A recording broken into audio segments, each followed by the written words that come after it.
Oke, assalamualaikum warahmatullahi wabarakatuh. Eee, Materi pada kuliah kali ini adalah judulnya adalah Pondasi Program Promosi Kesehatan, yang dipresentasikan oleh saya Valentina Metasri Kartika. Jadi di materi kali ini saya akan mengenalkan awal mula adanya program promosi kesehatan. Kemudian apa sih program promosi kesehatan itu, apa cakupannya, apa hal-hal mendasar yang harus diperhatikan, serta apa sih perbedaan program promosi kesehatan itu dengan edukasi kesehatan? Karena program promosi kesehatan itu scope-nya sangat luas, tidak hanya sekedar memberikan edukasi. Nanti akan saya jelaskan pada materi berikut, ya. Yang pertama mungkin saya akan menjelaskan tentang, adanya perubahan definisi. Jadi kenapa sih awal mula tercetusnya, adanya program promosi kesehatan itu adalah adanya perubahan paradigma dari definisi sehat. Kadang, misalnya kita ditanya, apa sih sebenarnya definisi dari sehat itu? Apakah just as simple as tidak menderita suatu penyakit, itu suatu individu dinyatakan sehat? Nah, kita lihat dari perubahan definisinya ya. Yang pertama, definisi dari sehat itu diperkenalkan oleh World Health Organization atau WHO pada tahun 1947. Nah, kita lihat apa definisinya di sini. Sehat adalah a state of complete physical, mental, and social well-being and not merely the absence of the disease or infirmity. Jadi, sehat itu tidak hanya kondisi absennya suatu penyakit, tidak, tapi di luar itu sehat didefinisikan adalah suatu state atau suatu suatu status atau suatu tahap di mana seorang individu itu sehat secara fisikal, secara fisik, secara mental dan secara sosialnya. Nah, kemudian di sini timbul pertanyaan, yang dimaksud physical, mental, and social well-being itu seperti apa? Seseorang dikatakan sehat secara fisik itu secara apa, sehat secara mental itu secara apa, sehat secara sosial itu secara apa. Karena jika kita tanya satu individu, mungkin punya standar yang berbeda dengan individu yang lain, ya. Nah, kemudian pada tahun 1986 itu dikenal sebagai the first International Conference of Health Promotion. Jadi promosi kesehatan itu pertama kali digagas dan juga pertama kali direken secara internasional pada tahun 1986 di Ottawa, Kanada. Nama pertemuannya adalah The Ottawa Charter for Health Promotion. Jadi semua yang belajar promosi kesehatan harus ingat bahwa awal mula tercetusnya program promosi kesehatan secara internasional itu adalah di tahun 1986 di Ottawa, Kanada, dengan pertemuannya di Ottawa Charter for Health Promotion.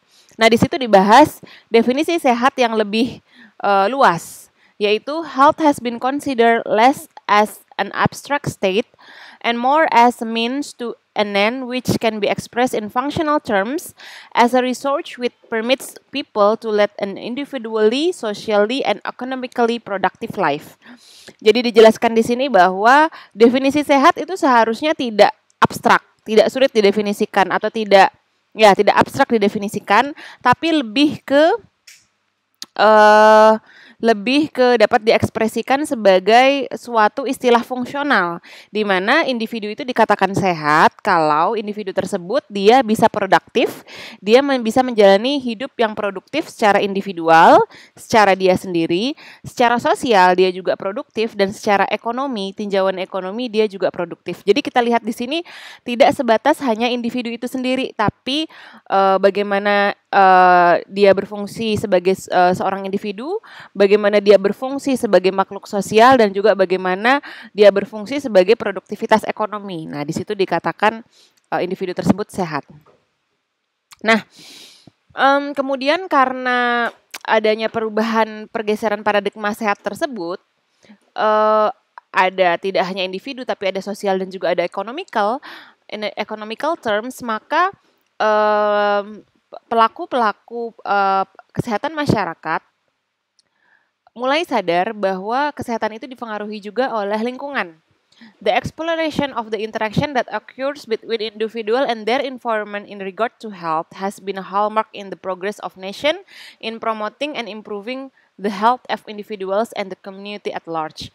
Jadi kita ingat definisi public health kemarin bahwa tidak hanya mengevaluasi atau mempromosikan, mencegah penyakit di skala individu, tapi dia di skala grup dan juga di skala komunitas. Nah, di sini di promosi kesehatan itu di-acknowledge atau diakui bahwa untuk menjadikan suatu individu itu dia bisa promote health dan prevent the disease, kita harus mengaknowledge atau mengakui bahwa sehat itu merupakan relationship antara suatu individu dengan lingkungannya ya. Seperti apa maksudnya nanti akan dijelaskan. Nah, ini bahwa level sehat itu dipengaruhi oleh level intrapersonal, individunya itu sendiri, interpersonal dengan sosial, dan juga population level dengan lingkungannya. Nah, kita lihat di sini intrapersonal level seperti apa, bahwa sehat itu dipengaruhi oleh karakteristik suatu individu yang mempengaruhi sikapnya akan kesehatan. Contohnya, pengetahuan. Bagaimana pengetahuan individu tersebut terhadap kesehatan? Bagaimana sikap atau attitude-nya? Bagaimana kepercayaannya dan bagaimana traits perlakuan individu tersebut terhadap kesehatannya? Misalnya, seseorang yang tidak mengetahui bahwa faktor gaya hidup itu sangat berpengaruh terhadap pencegahan penyakit kronis, maka tidak akan komit untuk merubah gaya hidupnya. Misalnya seseorang tersebut tidak tahu bahwa memakan makanan yang mengandung gula berlebihan misalnya bisa meningkatkan resiko individu tersebut menderita diabetes. Jadi ketidaktahuan akan suatu pengetahuan kesehatan menyebabkan individu tersebut mengambil keputusan yang salah dalam kesehatannya, hidupnya ya. Kemudian attitude atau sikap, belief atau kepercayaan. Misalnya apa ya? Kalau sikap itu oke lah, misalnya contohnya corona ini. Gencar, pakai masker, jaga social distancing. Tapi kita banyak ya menemukan di masyarakat bahwa sikap atau kepercayaannya bahwa corona ini konspirasi sebenarnya. Jadi karena kita terlalu takut, terlalu parno, makanya kita tidak sehat. Ya udah, saya nggak apa-apa keluar tidak pakai masker, tidak menjaga jarak aman, tidak apa-apa. Karena yang penting adalah tidak stres misalnya seperti itu. Jadi attitude mereka, sikap yang mereka ambil, meskipun mereka mengetahui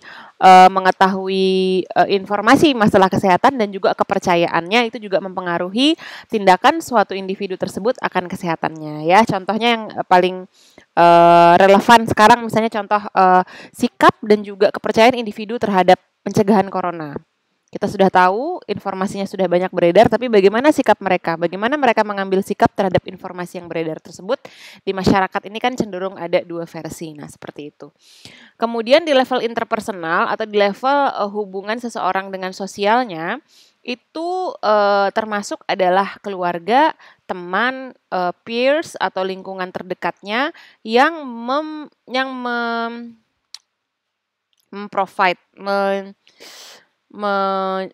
menyajikan social identity, support, dan juga role definition. Jadi sudah direken juga bahwa dukungan dari keluarga, dukungan dari teman dan lingkungan terdekat itu juga sangat mempengaruhi individu tersebut mengambil keputusan yang berkaitan dengan kesehatannya.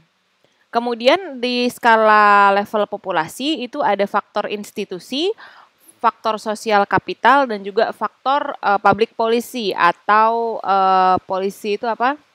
Kebijakan publik ya. Contoh yang pertama adalah faktor institusional. Bagaimana suatu institusi itu menciptakan rules, aturan, regulasi, policy atau peraturan-peraturan, kebijakan, informal structures that may constrain or promote recommended behaviors. Nah, misalnya kita ambil corona tadi. Apakah sekedar himbauan, jaga jarak atau pakai masker, atau sampai ke rules atau regulation, peraturan bahwa suatu individu dan kelompoknya apabila dia teridentifikasi tidak memakai masker maka didenda. Nah, itu kan harus dimasukkan ke peraturan, tidak hanya sekedar himbauan. Jadi ada Untuk merubah perilaku seseorang itu selain himbauan juga diperlukan peraturan-peraturan ya. Kemudian social capital factors itu contohnya adalah network atau jejaring sosial dan juga norma atau standar yang secara formal atau informal ada di individu, grup atau organisasi. Social networks, jadi media sosial. Nah, kita tahu sendiri bahwa sekarang media sosial itu pengaruhnya sangat besar dalam memberikan edukasi ya. Anda tahu sendiri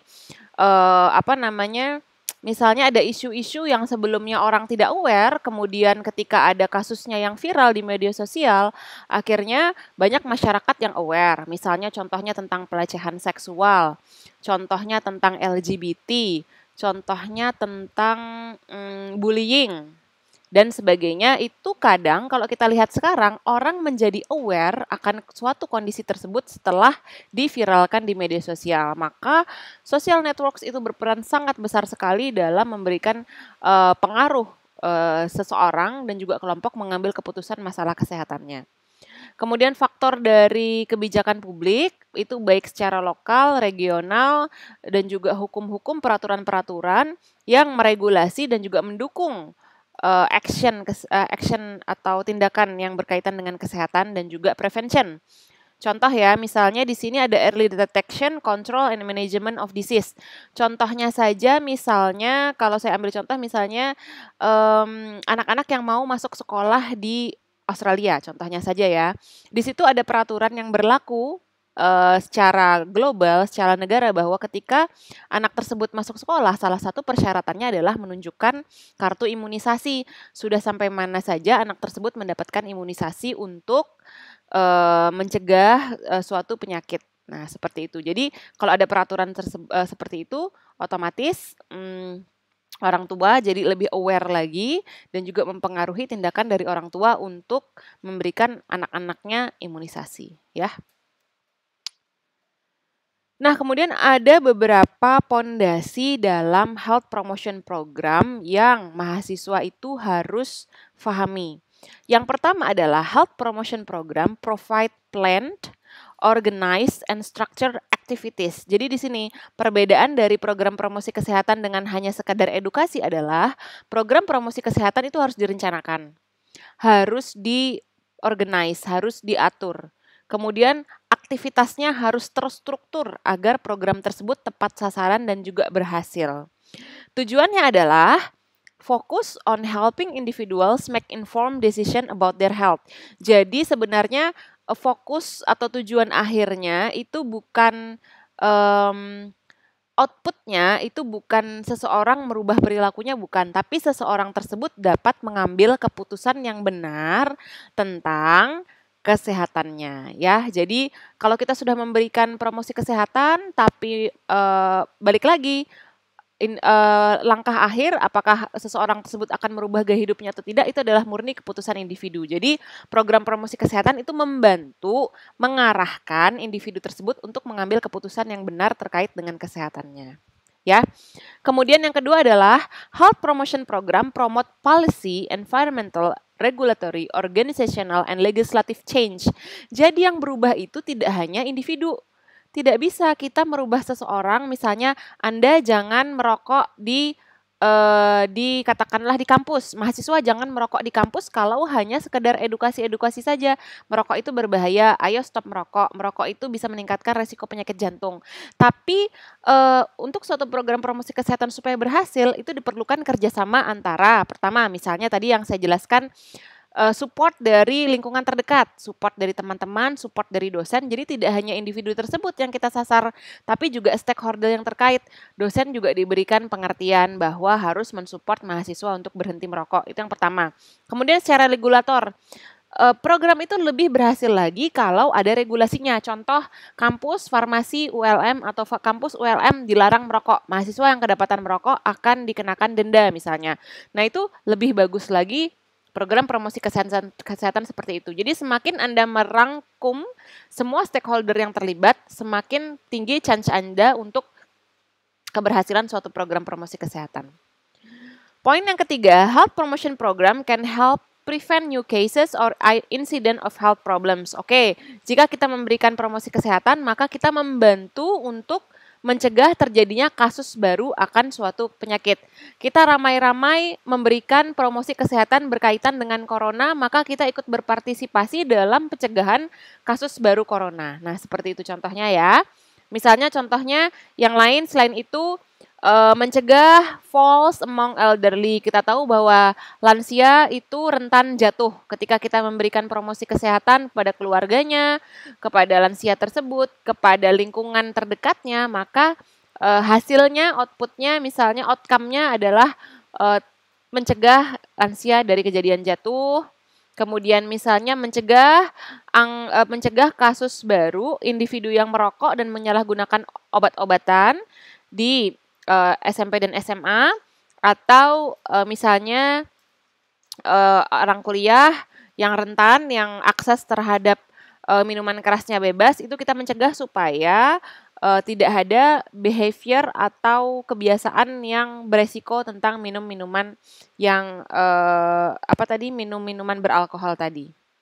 Kemudian poin yang keempat, health promotion program are designed to work with a priority population. Jadi berhasil atau tidak program promosi kesehatan itu kita harus melis dulu, kita harus mengidentifikasi target population kita itu siapa. Kenapa saya sering bilang seperti ini? Karena ketika kita merancang program untuk misalnya tadi katakanlah narkoba, kita merancang program edukasi atau program promosi kesehatan tentang bahaya narkoba itu akan berbeda jika sasaran kita orang yang pernah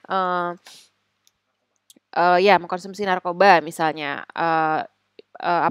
dulu pernah berhenti kemudian lagi, atau individu dewasa atau individu anak-anak pun berbeda antara anak-anak yang SMP, SD dan juga TK, itu berbeda bagaimana merancang program promosi kesehatan. Jadi yang pertama kita harus menentukan target populasi kita apa. The foundation of any successful program lies in gathering information about priority population health concern, needs, and desires. Jadi target populasi kita harus mengetahui concern-nya terhadap topik tertentu apa, kebutuhannya apa terhadap topik tertentu atau topik kesehatan tertentu, sehingga program tersebut yang kita rancang bisa tepat sasaran dan juga berhasil. Nah, poin kelima yang harus kita perhatikan dalam program promosi kesehatan adalah kita harus engage atau mengajak lingkungan atau setting terdekat dari populasi target kita itu. Pilihannya apakah di sekolah, di tempat kerja, di institusi atau organisasi kesehatan, atau di komunitas. Komunitas itu maksudnya di lingkungan misalnya RT, RW, kelurahan, seperti itu. Jadi tidak hanya mengumpulkan orang-orang, tidak, tapi kita juga harus mengajak setting terdekatnya. Sekolah dan juga stakeholder yang terkait, tempat kerja, institusi kesehatan terdekat misalnya pustu, puskesmas pembantu, puskesmas, dan juga lingkungan komunitas terdekatnya. Poin yang keenam, health promotion programs are concerned with prevention of the root causes of poor health and lack of well-being result from discrimination, racism, and environmental assaults.